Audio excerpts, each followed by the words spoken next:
In today's video, I'm going to teach you how to set a trailing stop on TradingView. So let's dive right into the process.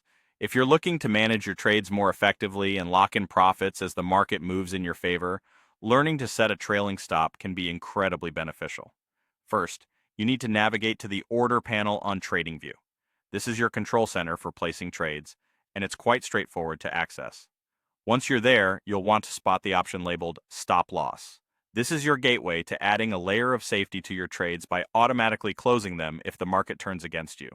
Now, once you've selected Stop Loss, a drop-down menu will appear, giving you various options. Here, you're going to choose the Trailing Stop option. A trailing stop is a dynamic tool that automatically adjusts as the price moves, which is perfect for optimizing your potential profits. Next up is setting the trailing distance. This part is crucial because it determines how closely the stop will follow the price. You have several options to specify this distance. The first method is by pips. You can choose the number of pips behind the current price where you want the stop to trail. This is a common approach, especially when dealing with forex trades. If you prefer to be specific with a currency amount, you can set an absolute price. This means you're fixing the stop to trail at a certain dollar or currency value behind the price. Alternatively, you might choose to set the distance as a percentage of the current price. This flexibility allows you to tailor the trailing stop according to your trading strategy and the unique aspects of the market you're engaged in.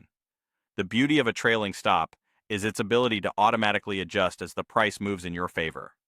This means as the market moves up, your stop will lock in profits without the need for constant manual adjustments.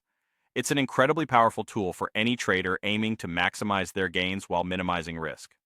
Finally, once you've set the trailing distance to your liking, it's time to place your order. Double-check the parameters you've entered to ensure everything aligns with your trading plan. After confirming these details, go ahead and place your order. Setting a trailing stop on TradingView is a savvy way to keep your trades under control while allowing your profits to grow with market movements. By following these steps, you're equipping yourself with a highly effective trading tool that can enhance your overall trading strategy. Thank you for watching and happy trading.